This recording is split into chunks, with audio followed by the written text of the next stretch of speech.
wow, this is cool. This is Don the Dragon Wilson, you know.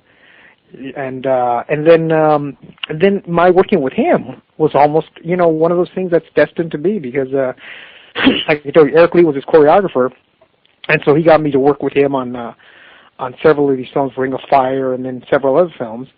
And then it just so happened that he had a film coming up, and Eric Lee had to go to Canada, had already booked the film in Canada. So his manager asked me, he says, you want to work with Don? And I thought, my God, of course.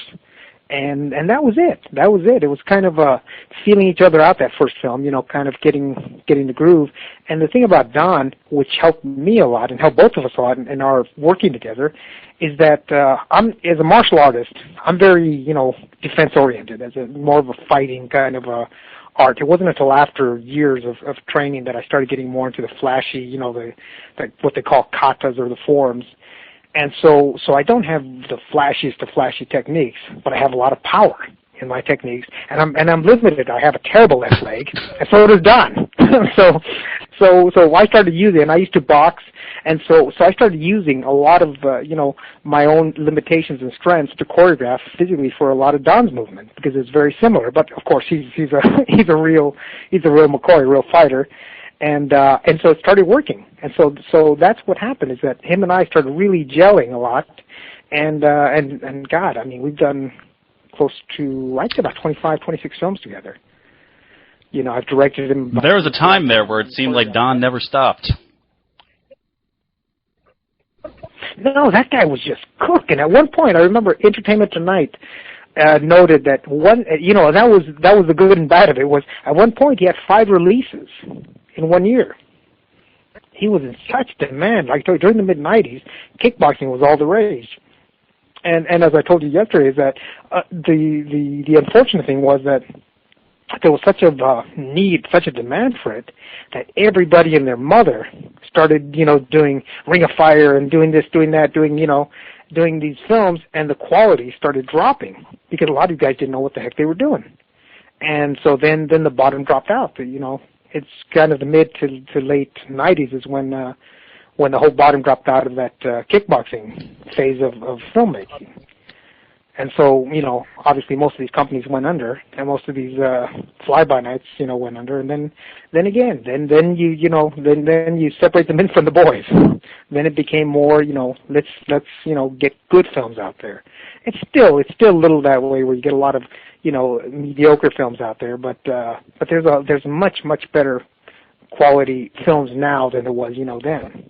Because you know, people are the buyers around the world, because these films are bigger in other countries than they are here in the U.S. But so you have to have, you know, better quality. Yeah, there was even a company. I have a big stock of films, old martial arts films from the '90s direct-to-video boom that I never got the chance to watch. And there was a company, CineXL, not Cinetel, but CineXL, that operated out of the Northeast. And they would take, I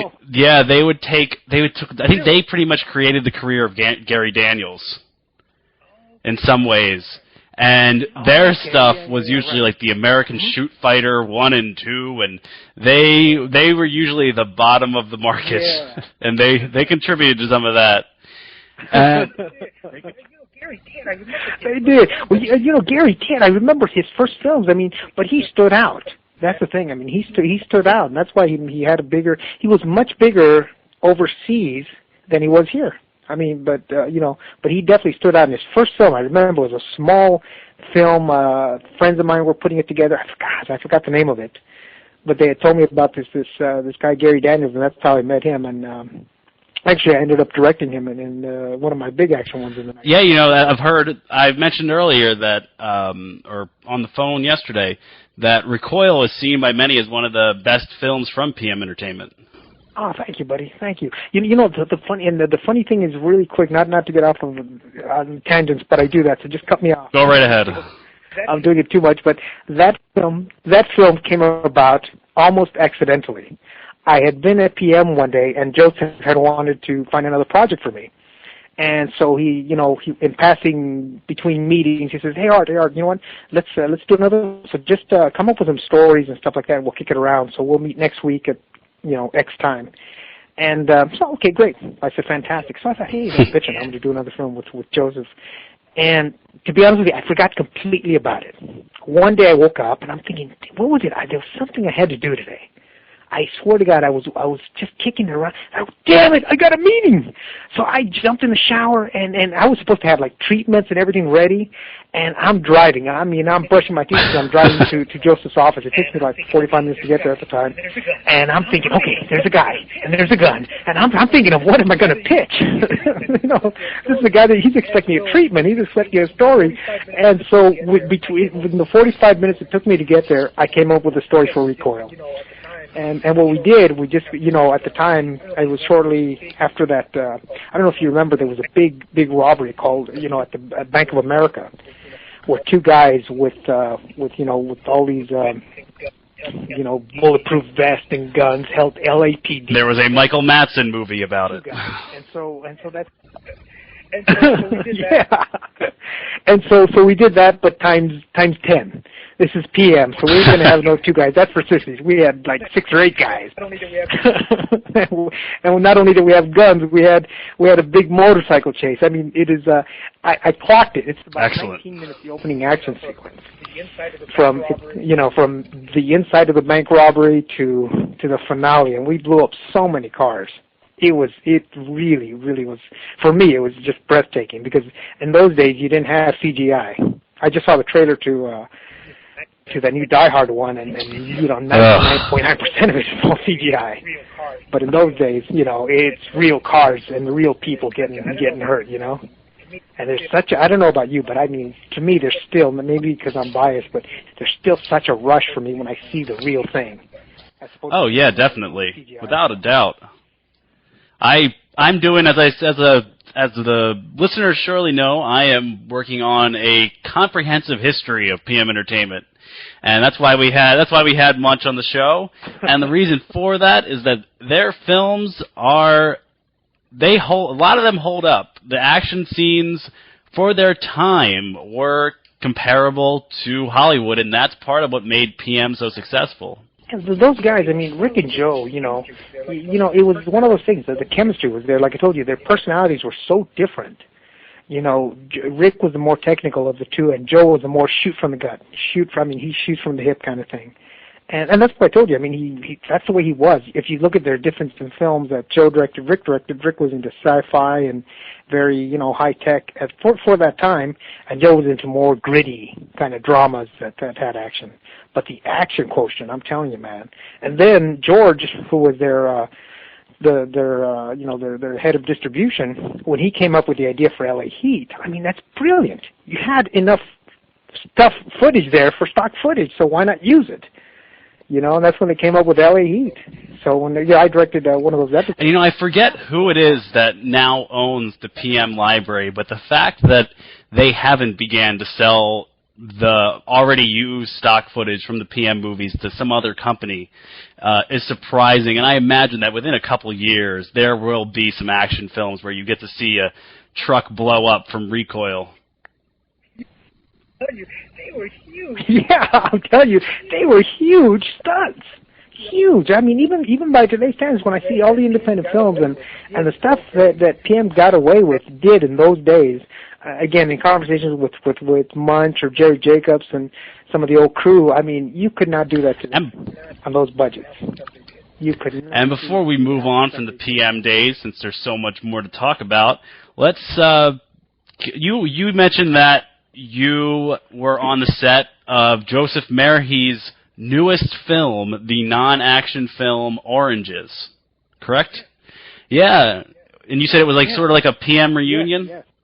It was, seeing all the Jerry Jacobs was his AD, and he had some of the old crew there. It was amazing, and to see Joseph, I mean, he was happy as anything, man, to be back in the directing seat, because that's his passion, man.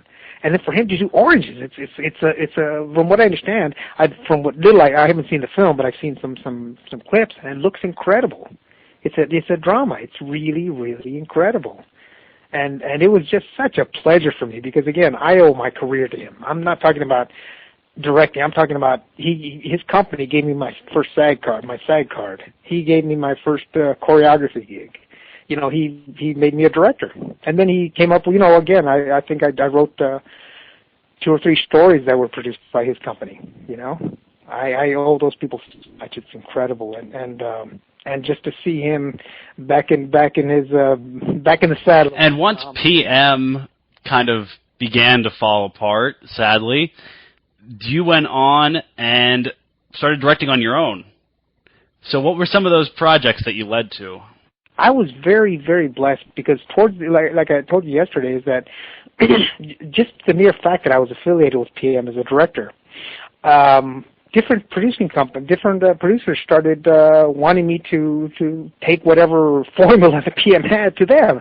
So I started directing films for different people, and a few of them. I mean, like for instance, I worked with this company Dominion Entertainment with Dave DeFalco, a strange cat, but the guy. Say what you want of the guy, but his ideas. The thing is, he had great story ideas, and he had his pulse on it. But beyond that, he couldn't. The scripts were very, very, weak to say the least. But one of the first films I did it with him was like Point Doom, which again I told you yesterday that Point Doom was a great concept that we were developing, but the people who really made it work were Andrew Dice Clay and Richard Grieco, because they really got into it every day. We'd go into their trailer and I'd say, these are the scenes we're shooting. We'd kind of discuss the generalities. I'd leave, set up my shots, and leave them in that trailer locked in until they worked out the scene, and so they'd come out, and my God, they'd come out with fantastic stuff. And I have expressed my love for Point Doom in the past, and the fact that Point Doom kind of represented one of the last throws for the good old 90s, let's get together, let's get 5 B, C movie actors together and throw all 5 faces on the cover, and we'll sell copies. Today, it's moved more to the let's get one sort of established name so we can throw his name on the cover.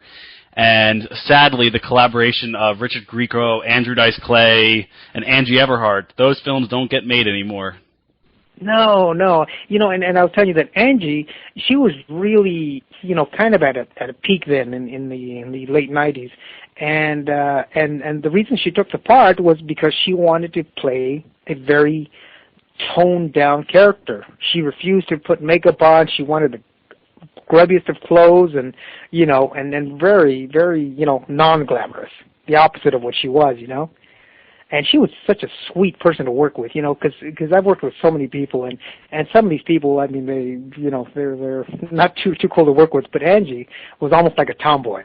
I mean, she was so cool to work with on the set. All those guys, from Grieco to Dice, and I've been very blessed for the most part, because most of these people that I've worked with. That's another thing you mentioned last night, how I think you gave the figure of 90% of the people that you work with tend to be cool. When you got into the business, did you expect that you were going to be dealing with, for lack of a better term, a bunch of Hollywood jackoffs? No, I really didn't. Like I told you, when I got into the business, it was just, number one, initially just, hey, this is fun and kind of a little side gig.